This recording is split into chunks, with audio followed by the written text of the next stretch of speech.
It is 1968, in the midst of the Cold War.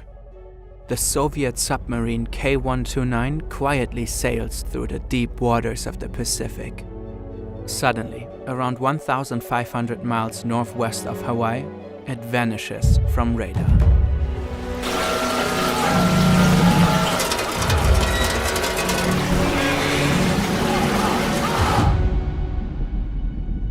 To this day, no one knows why it sank.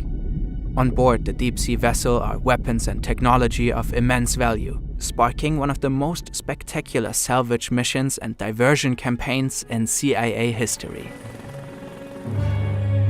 What are you doing here? This is the truly insane story of Project Azorian.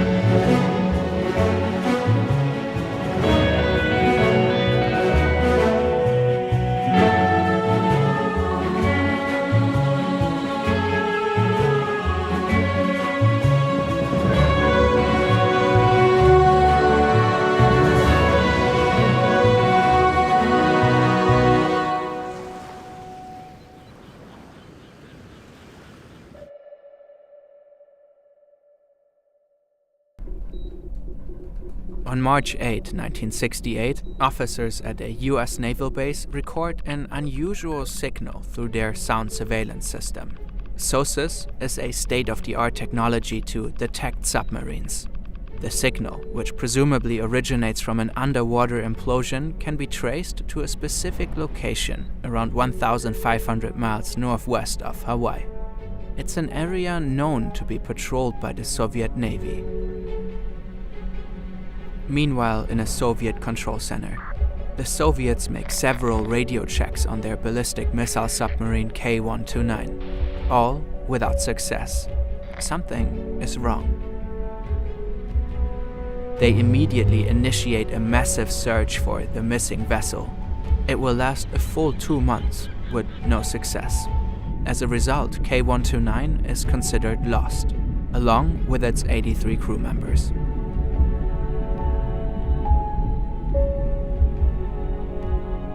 The US military closely monitors the activity of the Soviet Navy from a distance. Once the Soviets call off their rescue mission, the Americans decide to send the USS Halibut in an effort to investigate the anomalous signal. The Halibut, once a nuclear-powered missile submarine, is specifically repurposed for this mission. It now operates as a special ops spy ship. It features cutting-edge sonar and satellite technology, replacing its missile systems with specialized intelligence-gathering equipment. With the advantage of their advanced technology, the US Navy is able to narrow down the search area. In July 1968, the USS Halibut starts its journey to the search area from Pearl Harbor. After 2 months of searching the ocean floor, the submarine finally locates something strange. They deploy a small cable-controlled device. This device can descend to depths inaccessible to the submarine and gather information on the terrain of the seabed. Like a little fish, the device dives down and takes photos of the strange object on the ocean floor. And there it is. The wreck of K-129, lying at an incredible depth of 5,000 meters. The US is starting to understand why the Soviets undertook such a massive rescue mission. The submarine likely carries highly valuable weapons and top-secret technology. Stuff the Soviets really wouldn't want the Americans to get their hands on.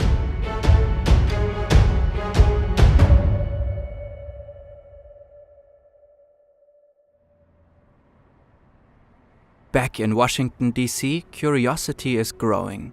The government is aware of the unique situation. As a result, President Richard Nixon approves a risky mission. If it fails, it could trigger a hot war between the USA and the Soviet Union. At that time, the Cold War had reached a détente, a temporary ease of the arms race. But the chance of retrieving an enemy vessel carrying invaluable military treasures is too significant to ignore. This marks the beginning of a truly unbelievable mission. The CIA is ordered to conduct a secret operation. In contrast to the military, the intelligence agency works more efficiently and is less regulated. At least that's what experts say. Recovering a submarine from a depth of 5,000 meters is a challenging and expensive task. The agency's solution, while seemingly bizarre, is very straightforward. They want to build a massive claw to lift the submarine from the ocean floor, similar to an 80s arcade game. But instead of stuffed animals, you get a Soviet war machine. The CIA comes up with a plan. A special ship is required. It needs to carry a giant claw capable of grabbing a colossal submarine. But it has to look like a civilian vessel from the outside. How do you build such a ship without arousing suspicion from the press or Soviet spies? It wouldn't be a CIA operation without a proper cover story. To help them out, the CIA selects none other than the billionaire and aerospace tycoon Howard Hughes.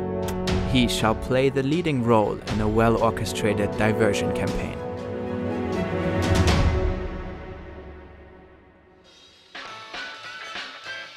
Howard Hughes lives secluded on the top floor of the Desert Inn Hotel in Las Vegas. He's eccentric, paranoid, and extremely rich. The way he does business is unconventional, and he's known for his many ventures. Some people refer to him as the Elon Musk of the 60s. As part of the diversion campaign, Hughes expands his business ventures into deep-sea mining. He creates a company dedicated to mineral exploration and commissions the construction of a deep-sea mining vessel, the Hughes Glomar Explorer. The ship is constructed in plain sight. Officially, it's built for the exploration of manganese nodules, small mineral formations found on the ocean floor. To further the illusion, Hollywood actor Richard Anderson is hired to endorse Howard Hughes' new endeavors. In a dedicated commercial, they pretend to try to sell the project to the mining industry.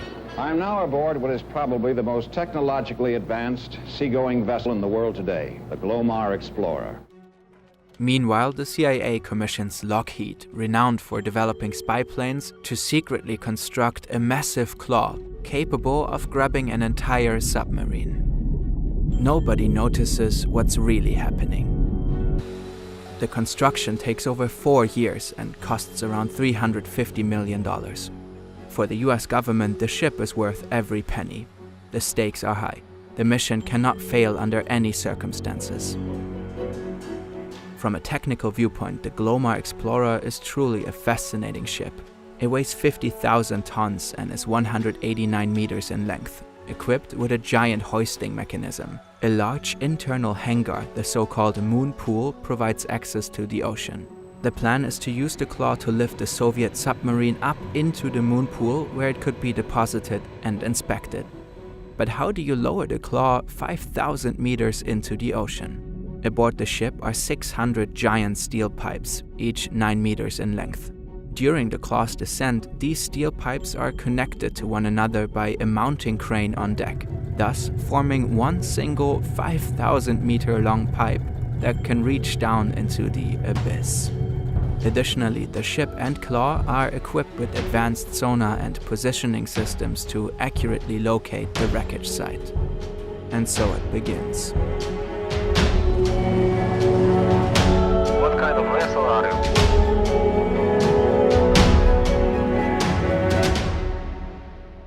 Complex operations like these wouldn't be possible without sophisticated engineering skills. A great place to learn such skills is Brilliant.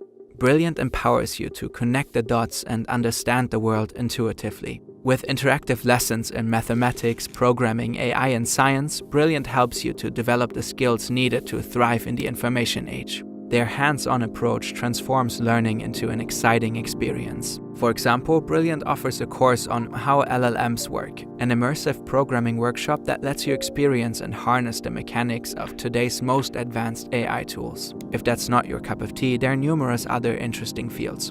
Brilliant starts at your current skill level and progresses from there. Scan this QR code or visit brilliant.org/fern and try it for free for a full 30 days. You'll also get 20% off an annual premium subscription. The link is in the description. By checking out Brilliant, you directly support our channel.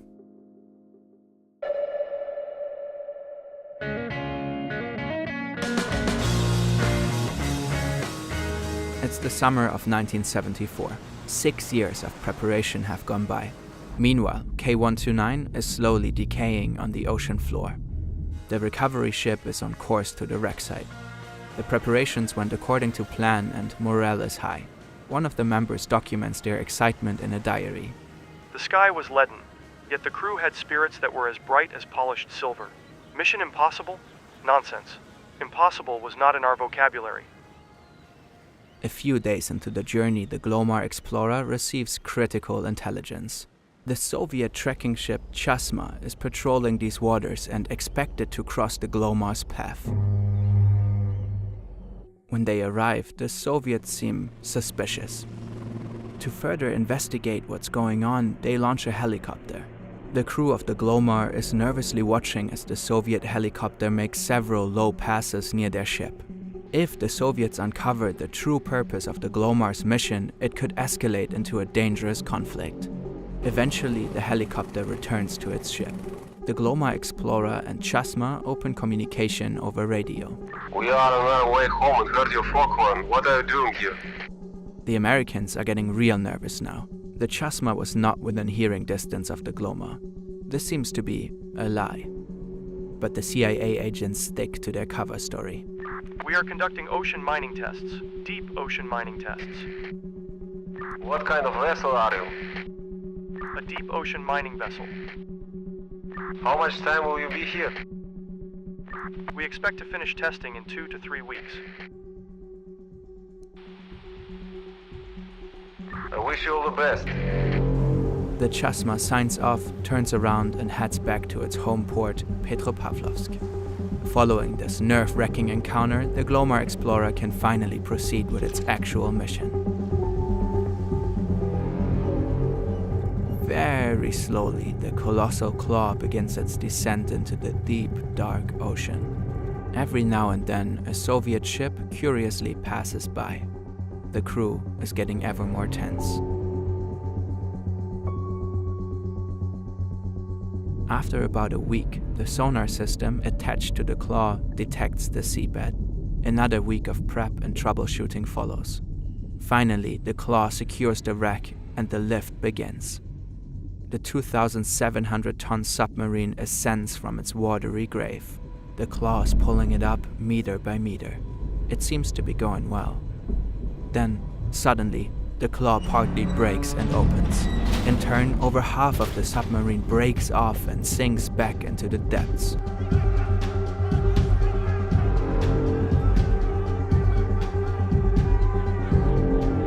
With most of K-129 tumbling down to the ocean floor, the mission failed, at least in parts. Years of hard work, tax money, meticulous planning and secrecy, for what? Less than half a submarine. But that's not the end of the story.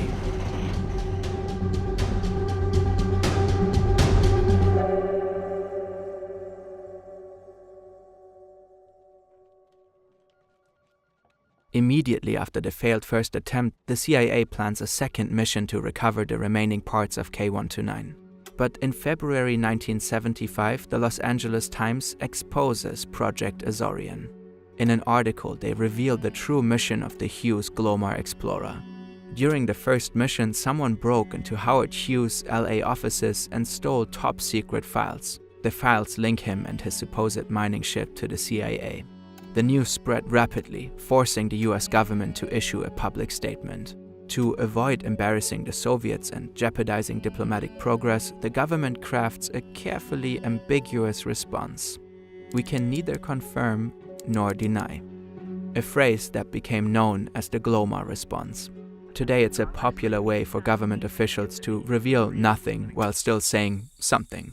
Either way, the leak marked the end of Project Azorian. With the cover blown, a second attempt to retrieve the remains of K-129 was rendered impossible.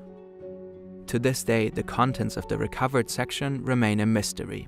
Official CIA reports state that only some torpedoes were found, but no cryptographic codes, machines, or other significant technology. The veracity of that claim is, of course, debatable.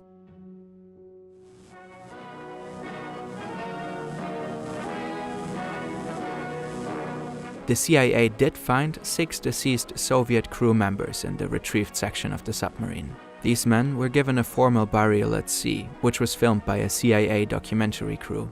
The footage was declassified and presented to Russian President Boris Yeltsin in 1992 as a gesture of goodwill.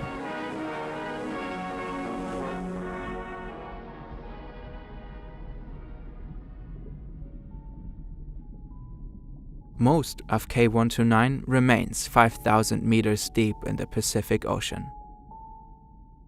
The exact coordinates are still classified.